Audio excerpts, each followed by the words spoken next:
Кыргыз тили 3-класс. Мугалим Сапаркулова Чынара Жакпековна. Саламатсыңар балдар. Бүгүнкү биздин тема муундун түзүлүшү жана түрлөрү. Буга чейин биз муун жөнүндө маалымат алганбыз. Муун деп эмнени айтабыз? Муундар кантип сөздөрдү муунга бөлөбүз? Бул жөнүндө толук маалымат алган. Бүгүн биз муундун түзүлүшү жана түрлөрүн өтөбүз. Андан эмесе сабак баштаардан мурда биз сабактын максаттары менен таанышабыз. Балдар, бүгүнкү сабактын максаты биринчи сөздөрдү муунга бөлгөндү билебиз. Экинчи, муундун түзүлүшү жана түрлөрүн ажырата алабыз. Текстти окуу менен сүйлөө кебибизди өстүрөбүз. Муундун түрлөрүн таба алабыз. Тексттин ичинен муундун түрлөрүн тапканга да аракет жасайбыз балдар. Андан эмесе сабакты баштайбыз. Муундар 1-ден 4-кө чейинки тыбыштардан түзүлөт. Билесиңер, муундарды кандай кылып бөлүштү? Орус тилинен кирген сөздөрдө 5 тыбыштан турган муундар да кездешет. Мисалы карагыла. Эки, ары, үлүл, жылан, корч, спорт. Эми балдар карагыла. Эки дегенде, эки деп биз антип да бөлсөк болот. Эгибиз менен. Ошону менен бирге эле сөз, эки деген сөз канча муундан тургандыгын биз эмнеден билебиз? Сөздө канча үндүү тыбыш болсо, ошончо муун болот. Эки деген сөздө канча муундан туруп атат? Эки муундан туруп атат. Ары дегенде карагыла. Созулма а бир гана муунду түзүп берет бизге. Ошол себептен ары деген сөз эки муундан турду, эки үндүү тыбыш бар. Үлүл дегенде да карагыла. Үндүү тыбыш экөө болгондуктан бул сөздө эки муундан туруп жатат бул сөз. Жылан. А. Бул дагы бул сөздө да эки үндүү тыбыш болгондуктан булар дагы эки муундан туруп жатат. Корч. Муну биз эмне кыла албайбыз? Муунга бөлө албайбыз. Себеби бул жерде бир гана муундуу сөз болуп турат. Спорт. Спорт деген сөзү да бир муундуу сөз, анткени буну биз бөлө албайбыз. Анткени о бир гана үндүү тыбыштан туруп жатат.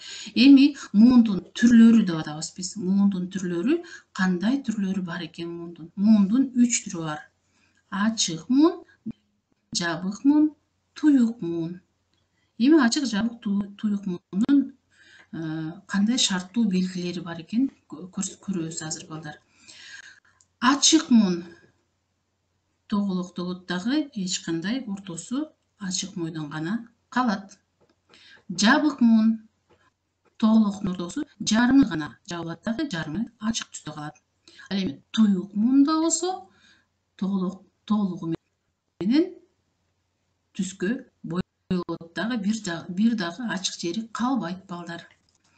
Эгерде биз сүйлөмдөн ачык, жабык, туюк муунду таба турган болсок, ушундай кылып тоголокту алып ачык муунду тапсаңар, ачык бойдон калтырабыз ичин, тоголоктун ичин. Жабык муунду тапсак, жарымын гана боёйбуз дагы, жарымын ачык түстө калтырабыз. Ал эми туюк муунду сүйлөмдө таба турган болсок, анда туюк муунду толугу менен боеп чыгабыз.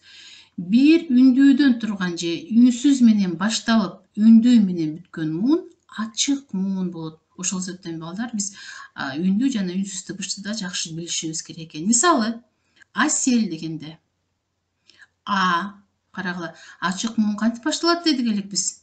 Бир үндүүдөн турган же үнсүз менен башталып, үндүү менен бүткөндөр ачык муун болот. Үндүү менен башталып, эмне тыбыш менен бүтөт? Үнсүз тыбыш менен бүтүп жатат. Асел.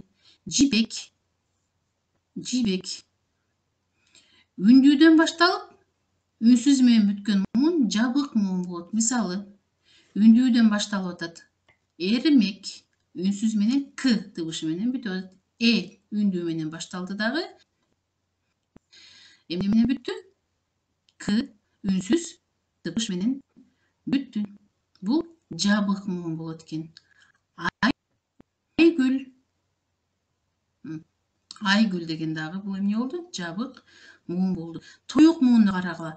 Үнсүз тыбыштан башталып, үнсүз менен бүткөн муун туюк муун болот. Мисалы, дастан деген сөздө эки муундан туруп атат дагы, эки үндүү тыбышты көрүп атабыз. Д анан н тыбыштары менен бүтүп атат. Үнсүз башталып, сөз үнсүз менен бүтсө, бул эмне муун болот экен? Туюк муун болот экен. Майрам үнсүз менен башталып, үнсүз менен бүттү. Бу дагы туюк муун.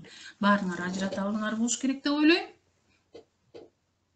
Эми карагыла, ачык муунду балдар, эми бул жерде акыркы тыбыштарын жазбай койдук. Акыркы тыбыштарын биз ачык муун болуш үчүн кандай тыбыштарды алып келсек болот бул жерге? Ошондо булар ачык муун болот. Бал деп турат. Ачык муун болуш үчүн бизге кайсы тыбыш керек? Бала. Ачык муун болуш үчүн эмне болуш керек экен? Сөз үнсүз менен башталып, үндүү менен бүтүш керек. Ки. Анан ш тыбышы турат. Ачык муун болуш үчүн кайсы тамга керек? Бизге тыбыш керек. Киши. Үнсүз менен башталып, кайра үнсүз менен бүттү. Көчө. Карагыла, үнсүз менен башталып, үндүү менен бүттү. Киши дегенде мен кичине чаташып алдым балдар. Үнсүз менен башталып, үндүү менен бүткөндө гана ачык муун болот, Ата. Ата дегенде эки муун бар. Үндүү менен башталып, үндүү менен бүттү. Тол. Бир муундуу сөз. Үнсүз менен башталып, үндүү менен бүттү. Эже. Үндүү менен башталып, үндүү менен бүттү. Туюк муун карайбыз. Туюк муун. Мектеп. Мен өзүм айтып жибердим балдар, бирок силер дагы аракет жасагыла, Туюк муун үнсүз менен башталып, үнсүз менен бүтөт. Балдар. Үнсүз менен башталып, үнсүз менен бүттү. Эки муундан туруп атат. Балдар. Дептер. Үнсүз менен башталып, үнсүз менен бүттү. Эки муундан туруп атат. Сабак. Үнсүз менен башталды. С. Сабак. К. Үнсүз тыбыш. Китеп. Бу дагы үнсүз менен башталып, үнсүз менен бүттү. Эки муундан туруп жатат. Китеп. Муунга бөлгөндө дагы үндүүлөргө эле көңүл буруп туруп бөлүп койсок болот, балдар. Жана мен айтып кеттим силерге.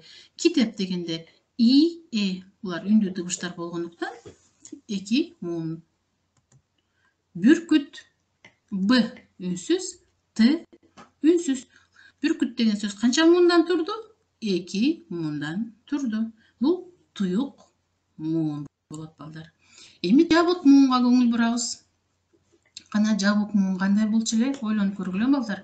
Жабык муунду түзүш үчүн мисалы өзү деп турат бул жерде. Өзү. Жабык муун болуш үчүн бизге кайсы тыбышты алып келишибиз керек? Өзөн. Үндүү менен башталып, үнсүз менен бүтсө, булар жабык муундар болот. Ö үндүү, Н үнсүз. Алмурут. Мен силерге өзүм айтып койдум, силер айтканча эле ойлонуп. А үндүү, Т үнсүз. Бул жерде канча муун бар? Алмурут деген сөздө 1, 2, 3. 3 үндүү тыбыш тургандыктан бул жерде 3 эмне бар? 3 муундан турду. Үндүүлөрдү таап атасыңар да, көрүп атасыңар. Мынакей. А, У, ошондо 3 үндүү тыбыш болгондуктан бул жерде 3 эмне бар? Муун бар. Айназик. Мына кимдин аты Айназик болсо, жабык муундан турганын билип алса болот. А үндүү тыбыш, К үнсүз. Өрүк. Дагы айтып койдум силерге. Ö үндүү тыбыш, К үнсүз тыбыш. Үндүү менен башталып, үндүү менен бүттү. Өрүк деген сөз эки муундан туруп жатат. Эмгек. Өнөр. Муундун түрлөрү боюнча жакшы эле маалымат алдым. болуш керек деген ойдомун. Анда эмесе, балдар, бул сүрөттөр бүгүнкү биздин сабакка кандай тиешеси бар? Ойлонуп көргүлөчү. Өткөн сабакта биз кайсы текст менен иштеп көрдүк элек? Өткөн сабакта биз туура балдар көпөлөктөр жөнүндө 3 көпөлөк деген текст өткөнбүз. Ошол 3 көпөлөктөр жөнүндө тексттин уландысы туура ким эгер ойлонсо, сабакты жакшылап кунт коюп уккан болсо, 3 көпөлөктөр. Көпөлөктүн жанында гүл эмне тиешеси бар? Эгер өткөн сабакта текст эстесеңер, көпөлөктөр гүлдөн гүлгө конуп жүрүшкөндө жамгыр жаап жиберет, Жамгыр жаап жүргөндө а жерде 3 көпөлөк, бирөөсү ак, кызыл, сары көпөлөктөр болчу. Мына ошол көпөлөктөр эмне болду? Бири кимге барат? Роза гүлгө барат, кызыл көпөлөгү. Бири сары көпөлөгү жок азынга барат, ак көпөлөгү лилияга барат. Эми карагыла. Жамгыр жаап жиберди. Булар эмнеге барды? Андан соң көпөлөктөр сары жок азынга учуп жетишип, жаандан корголотууну өтүнүшөт. Мен сары көпөлөктү эле коргойм, анткени анын түсү мага окшош экен дейт жок азын. Сары көпөлөк ага көнбөйт да учуп кетет. Андан соң көпөлөктөр кызыл розага учуп келишип, өтүнүчүн айтышат. Роза, кызыл көпөлөк, сен мага окшош экенсиң, кел сени жаандан сактайм дейт. Бул эки досум эмне болот? Мен буларды талаакка таштап деп кызыл көпөлөк учуп кетет. Эми балдар карагыла. Жанагы мен көрсөтүп аткан кызыл, сары, ак түстө гүлдөр эмне кылышты? Ар бири өзү эмне кылды? Өзүнө жаккан гана түстөгү көпөлөктөрдү корголойбуз деп аларга эмне кылды? Шарт коюшту. Бирок ал 3 көпөлөк эмне кылды? Аябай ынтымактуу экендигин көрсөтүп, эмне кылды? Сары көпөлөк жок азынга барбай койду, кызыл көпөлөк розага барбай койду. Эки досум эмне болот деп, Мына эми карагыла. Бул жерде текстте эмнени берип атат? Текстте булар ынтымактуу 3 көпөлөктүн кандай ынтымактуу экендигин көрсөтүп беришип атат. Мына бул жерде гүлдөр, жамгыр туруп атат. Карагыла. Мына көпөлөктөр жамгырдан эмне суу болуп калса, алар эмне кылышат? Уча албай калат да. Ошол себептен булар эмне кылышты? Гүлдөн эмне жардам сурады. Бирок гүлдөрдүн ушунчалык өзүмчүлдүгү, бой көтөргөндүгү көпөлөктөргө аябай жаман каты тийди. Ошол себептен булар эмне кылды? Аягында эмне деди? Кызыл көпөлөк гүлгө аябагандай жаман айтты. Бул эки досум эмне болот? Мен буларды талаакка таштабайм деп кызыл көпөлөктөн учуп кетти. Башка көпөлөктөрүн эки көпөлөк таштагысы келген жок. Эми балдар карагыла. Үйгө тапшырма берип атам силерге. Тексттин аягы эмне болуп бүтөт? Силерге кызык болуш керек, Жаан аябай каты жаап атат. Жанагы гүлдөр болсо көпөлөктү ар бири бирден гана өзүнө жаккан көпөлөктөрдү корголойм деп атат. Башка көпөлөктөр эмне болот экен? Бир көпөлөк эмне кылды? Эки досумду жок, мен таштап кете албайм деп койду. Эки көпөлөк эмне болот деп ойлойсуңар? Ал эки көпөлөк дагы ошентип бири-бирине корголош үчүн көпөлөктөрү канаттары суу болбош үчүн гүлдөргө кирип кетиши мүмкүнбү? Же жанагы кызыл көпөлөк окшоп макул болбой коебу? Эми карагыла, бул жерде сүрөт турат. Күндүн анан көпөлөктүн. Бүгүнкү тапшырмага ушул сүрөттүн эмне тиешеси бар? Күн эмне үчүн буларга көпөлөктөргө аябай күлүп туруп атат? Тексттин аягы ушул күн анан көпөлөктөр менен байланыштуу, аябай кызыктуу текст да бул. Окусаңар, күн менен кандай байланышы бар бул тексттердин? Карагыла, тексттин аягы эмне болуп бүтөт? Бул сүрөт менен гана таба алсаңар болот. Бул аябагандай аягы жакшы бүткөн тексттин бири. Ынтымакты, достукту билгизет.